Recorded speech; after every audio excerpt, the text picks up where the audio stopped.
The Adventures of Pinocchio by Carlo Collodi. Chapter 36. My dear father, we are saved! Cried the Marionette. All we have to do now is to get to the shore, and that is easy. Without another word, he swam swiftly away in an effort to reach land as soon as possible. All at once, he noticed that Geppetto was shivering and shaking as if with a high fever. Was he shivering from fear or from cold? Who knows? Perhaps a little of both. But Pinocchio, thinking his father was frightened, tried to comfort him by saying, "Courage, father! In a few moments we shall be safe on land." "But where is that blessed shore?" asked the little old man, more and more worried as he tried to pierce the faraway shadows.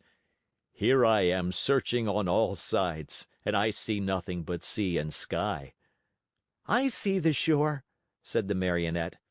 "Remember, father, that I am like a cat. I see better at night than by day." Poor Pinocchio pretended to be peaceful and contented, but he was far from that. He was beginning to feel discouraged. His strength was leaving him, and his breathing was becoming more and more labored. He felt he could not go on much longer, and the shore was still far away. He swam a few more strokes. Then he turned to Geppetto and cried out weakly, "Help me, father, help, for I am dying." Father and son were really about to drown, when they heard a voice like a guitar out of tune call from the sea, "What is the trouble?" "It is I and my poor father." "I know the voice. You are Pinocchio." "Exactly. And you?" "I am the tunny, your companion in the shark's stomach." "And how did you escape?" "I imitated your example. You are the one who showed me the way, and after you went, I followed." "Tunny, you arrived at the right moment. I implore you, for the love you bear your children, the little tunnies, to help us, or we are lost." "With great pleasure indeed. Hang on to my tail, both of you, and let me lead you. In a twinkling, you will be safe on land." Geppetto and Pinocchio, as you can easily imagine, did not refuse the invitation.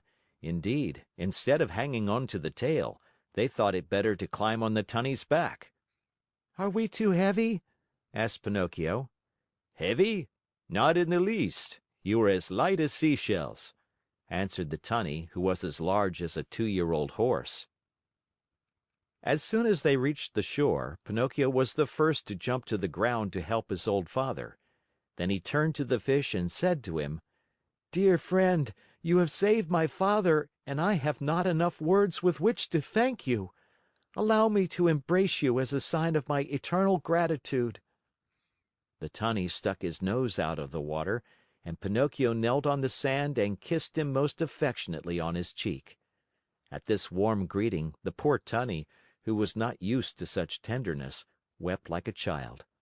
He felt so embarrassed and ashamed that he turned quickly, plunged into the sea, and disappeared. In the meantime, day had dawned. Pinocchio offered his arm to Geppetto, who was so weak he could hardly stand, and said to him, "Lean on my arm, dear father, and let us go. We will walk very, very slowly, and if we feel tired, we can rest by the wayside." "And where are we going?" asked Geppetto.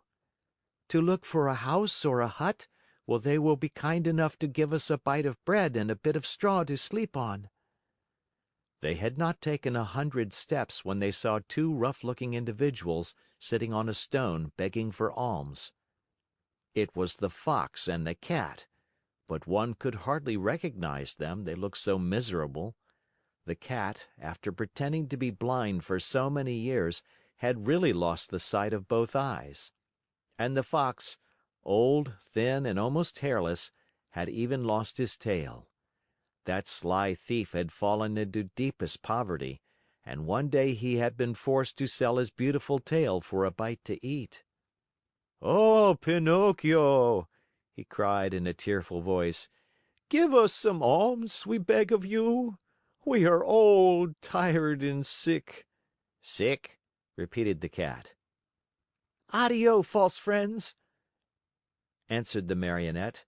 You cheated me once, but you will never catch me again. Believe us, today we are truly poor and starving. Starving, repeated the Cat. If you are poor, you deserve it. Remember the old proverb which says, stolen money never bears fruit. Addio, false friends. Have mercy on us. On us. Addio, false friends. Remember the old proverb which says, bad wheat always makes poor bread. Do not abandon us. Abandon us, repeated the Cat. Addio, false friends. Remember the old proverb, whoever steals his neighbor's shirt usually dies without his own. Waving goodbye to them, Pinocchio and Geppetto calmly went on their way. After a few more steps, they saw, at the end of a long road near a clump of trees, a tiny cottage built of straw. Someone must live in that little hut, said Pinocchio. Let us see for ourselves. They went and knocked at the door. Who is it? Said a little voice from within.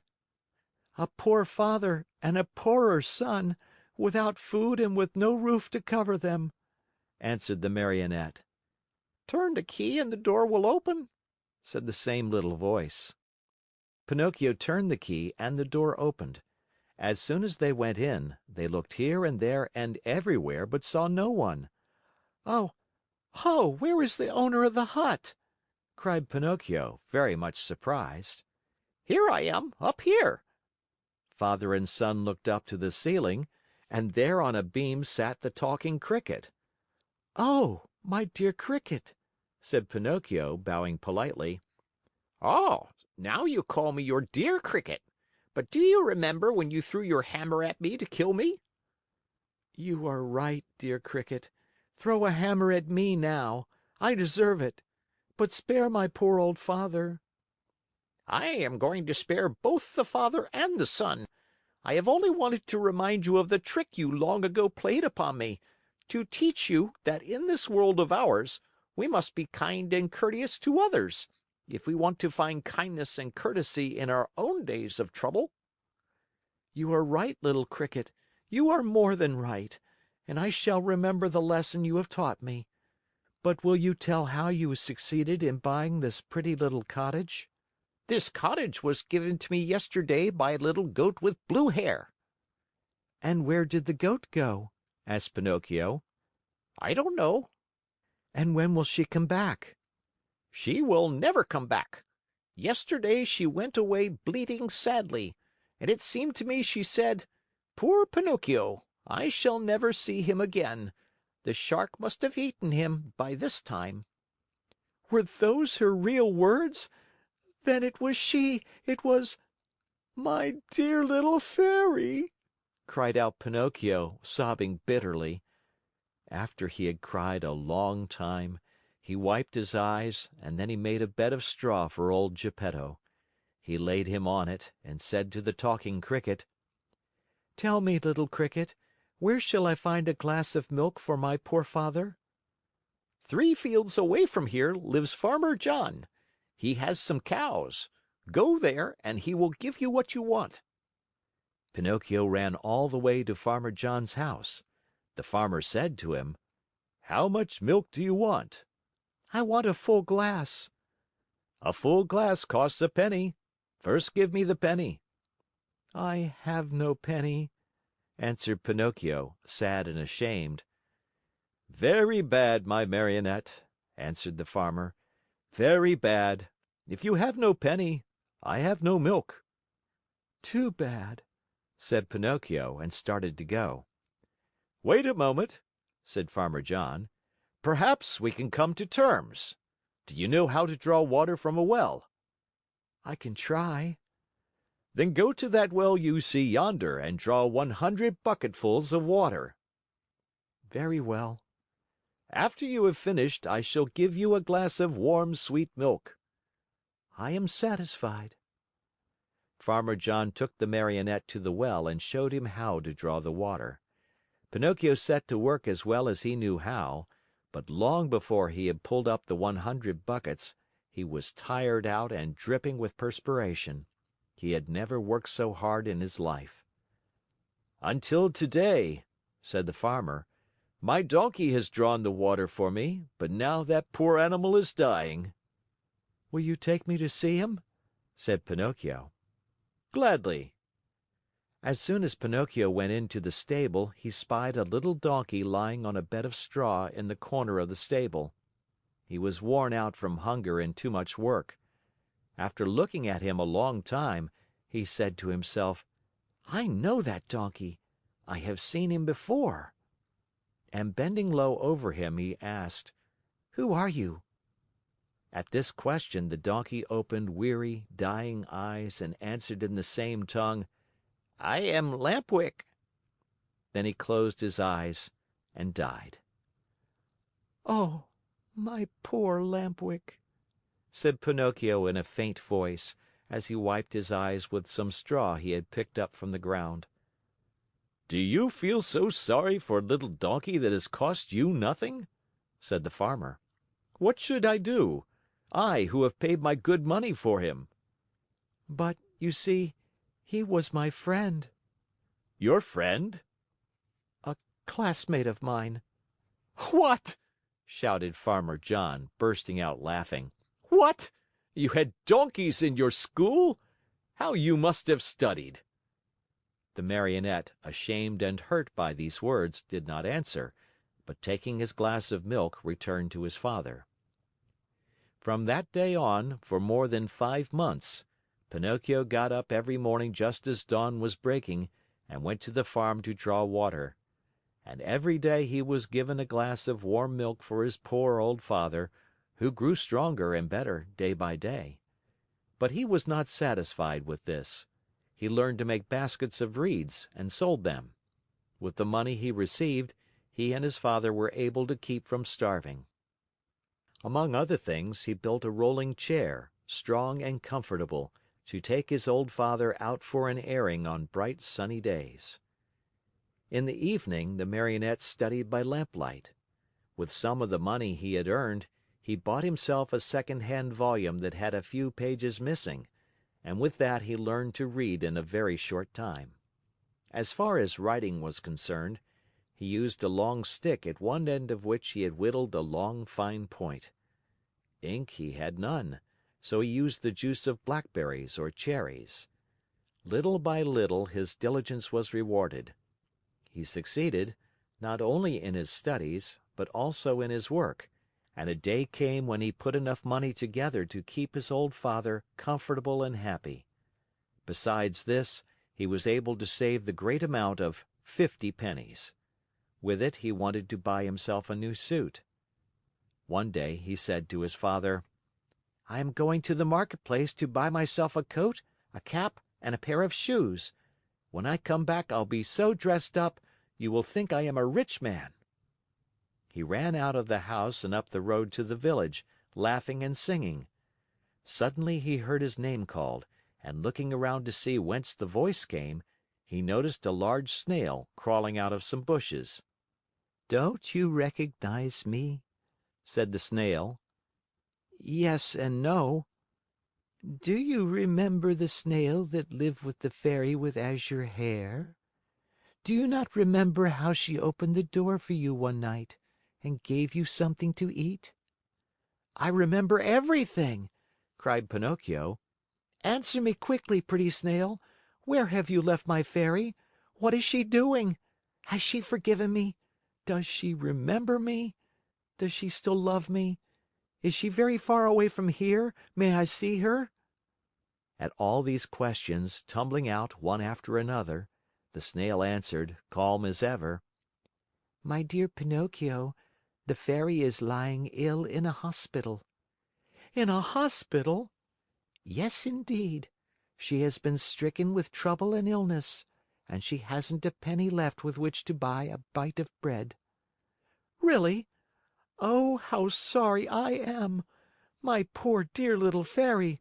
If I had a million I should run to her with it. But I have only 50 pennies. Here they are. I was just going to buy some clothes. Here, take them, little Snail, and give them to my good Fairy." What about the new clothes?" "What does that matter? I should like to sell these rags I have on to help her more. Go, and hurry! Come back here within a couple of days, and I hope to have more money for you. Until today I have worked for my father. Now I shall have to work for my mother also. Good bye, and I hope to see you soon." The Snail, much against her usual habit, began to run like a lizard under a summer sun. When Pinocchio returned home, his father asked him, "And where is the new suit?" "I couldn't find one to fit me. I shall have to look again some other day." That night, Pinocchio, instead of going to bed at 10 o'clock, waited until midnight, and instead of making 8 baskets, he made 16.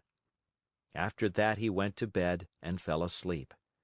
As he slept, he dreamed of his Fairy, beautiful, smiling, and happy, who kissed him and said to him: "Bravo, Pinocchio! In reward for your kind heart, I forgive you for all your old mischief. Boys who love and take good care of their parents when they are old and sick deserve praise, even though they may not be held up as models of obedience and good behavior.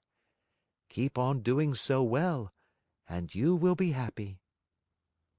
At that very moment, Pinocchio awoke and opened wide his eyes. What was his surprise and his joy when, on looking himself over, he saw that he was no longer a Marionette, but that he had become a real live boy. He looked all about him, and instead of the usual walls of straw, he found himself in a beautifully furnished little room, the prettiest he had ever seen. In a twinkling, he jumped down from his bed to look on the chair standing near. There he found a new suit, a new hat, and a pair of shoes.